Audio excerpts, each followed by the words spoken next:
शुद्धेभ्यः ओम नमः शुद्धेभ्यः। मंगलम भगवान वीरो मंगलम गौतमो गणे मंगलम कुंदकुंदाद्यो जैन धर्मोस्तु मंगलम सर्वमंगलमांगल्यम सर्वकल्याणकारकम प्रधानम सर्वधर्माणां जैनम जयतु शासनम।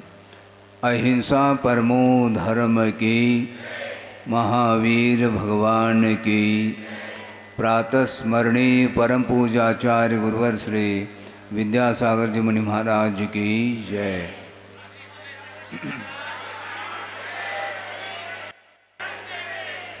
परम पूज्य ज्येष्ठ सेठ न्यापक संत श्री समय सागर जी महाराज की नमोस्तु।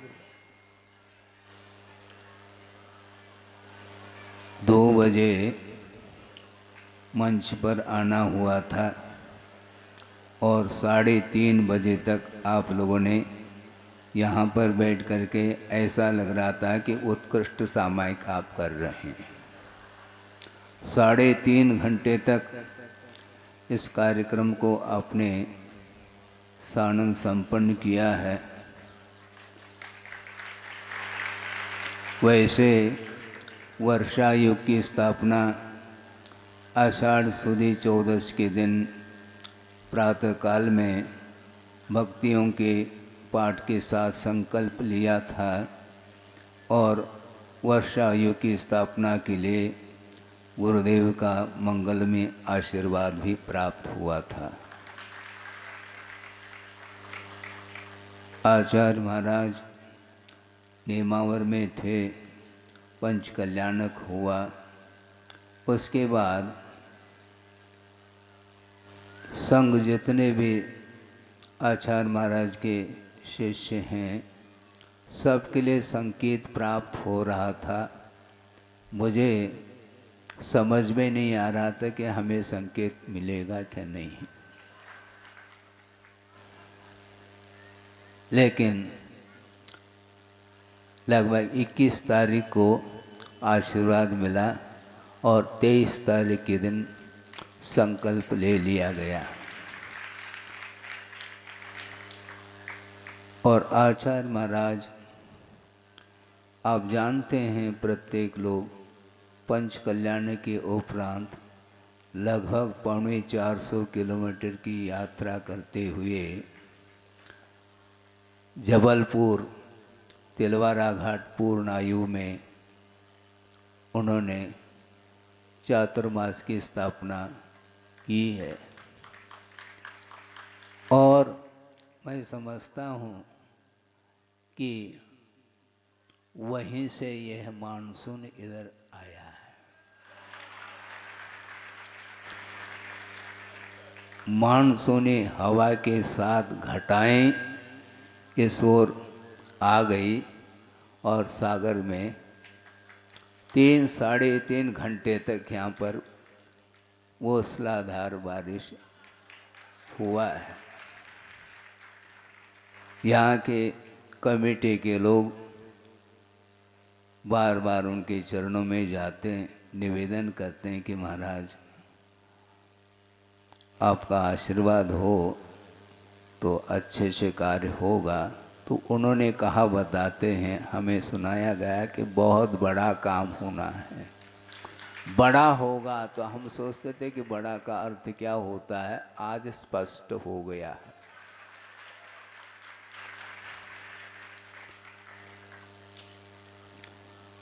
वस्तुतः ये जो कार्य गुरुदेव के द्वारा जगह जगह जिनालयों के निर्माण हो रहे हैं, यह न भूतो न भविष्यति वाली बात है। प्रत्येक क्षेत्र में उनका आशीर्वाद वरदहस्त रहता है। जबलपुर में भी इसी प्रकार का जिनालय का निर्माण हो रहा है, बताते हैं। यहाँ पर भी हो रहा है। कुंडलपुर में तो संपन्न होने को है। नेमावर का कार्य संपन्न हो गया है। विदिशा में भी समोशरण की रचना हो रही है। अन्य और अमरकंटक जैसे वहाँ पर भी विशाल जो है जिनालय का निर्माण पूर्णता की ओर ही नहीं संपन्न होने को है। इस प्रकार जगह जगह हजारों साल के लिए जिनालयों का निर्माण करके भविष्य में आने वाली जो पीढ़ी हैं उन सब के लिए सम्यक दर्शन की उत्पत्ति के लिए महत्वपूर्ण कारण जनबिंब दर्शन माना गया है। उसके माध्यम से लाखों ही नहीं करोड़ों ही नहीं, कितना हम कह सकते हैं असंख्य जीवों का कल्याण जनबिंब दर्शन के माध्यम से भी होता है और धर्म श्रवण के माध्यम से भी होता है। धर्म श्रवण आप लोग ही नहीं करते, हम लोग भी उनका श्रवण करते हैं। जब सन 1975 में आना हुआ महावीर जी में, उस समय उनके दर्शन किए। उसके पहले भी सन 68 और 69 में भी दर्शन करने का अवसर मिला था। आचार्य ज्ञान सागर महाराज जी का भी दर्शन हुआ। ये सारे दर्शन के माध्यम से जो परिणामों में परिवर्तन आता है, अद्भुत परिवर्तन देखने को मिलता है। उस समय क्या स्थिति थी और इस समय क्या अनुभव करने में आता है, इसका वर्णन नहीं किया जा सकता। ये सिद्धांत कह रहा है 8 साल अंतर्मूर्त के उपरांत सम्यक दर्शन को प्राप्त करने की योग्यता इस जीव के अंदर आती है, इसमें कोई शक नहीं है। लगता है 8 साल का बालक क्या जानता है, वह सब कुछ जानता है, बोल नहीं सकता, बस इतनी सी बात है। ये प्रत्येक जीव की स्थिति है। योग्यता रहती है और योग्यता के लिए उचित वातावरण निमित्त आदि उपस्थित हो जाते हैं तो उसका विकास हुए बिना रहता नहीं है, क्योंकि उपादान अपने आप में बहुत मजबूत होता है। और आचार्य महाराज इस धरती पर नहीं होते तो आप लोग क्या करते? सोचो, विचार करो।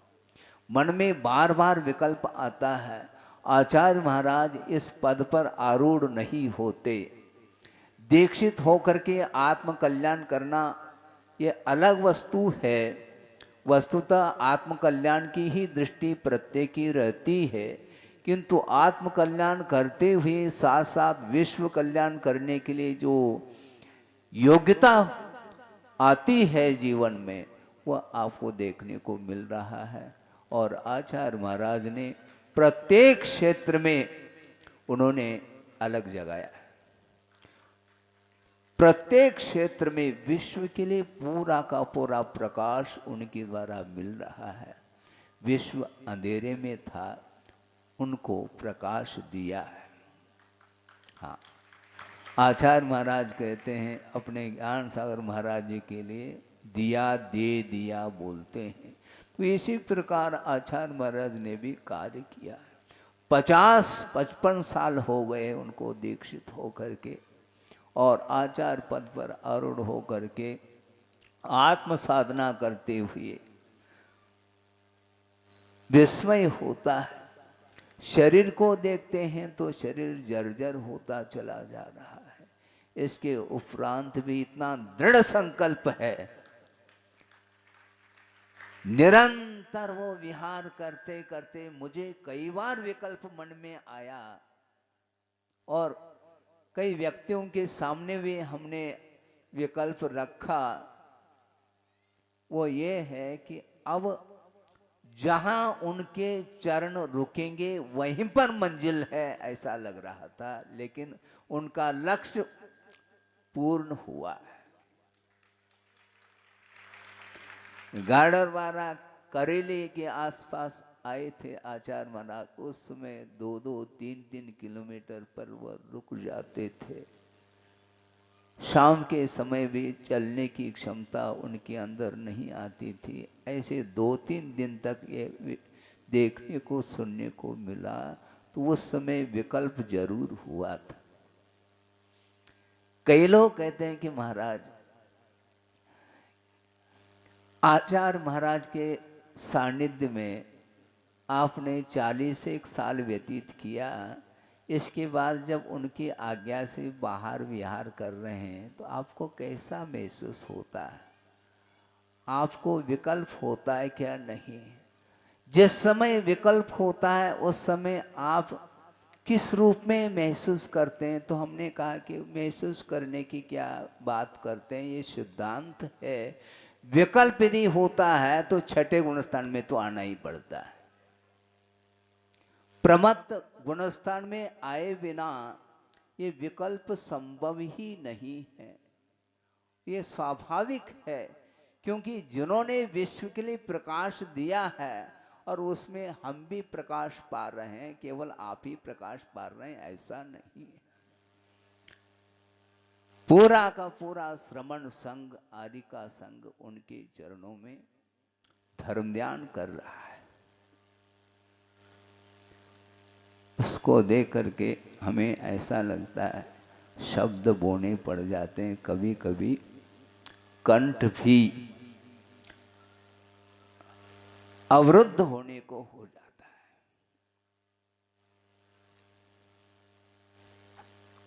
पूर्व का पुण्य भी साथ लेकर के वो आए हैं, लेकिन पूर्व में अर्जित जो पुण्य है उसका, उस पुण्य को बरकरार बनाए रखा उन्होंने, बल्कि बनाए है नहीं रखा, निरंतर पुरुषार्थ के द्वारा और पुण्य वृद्धिंगत हो रहा है।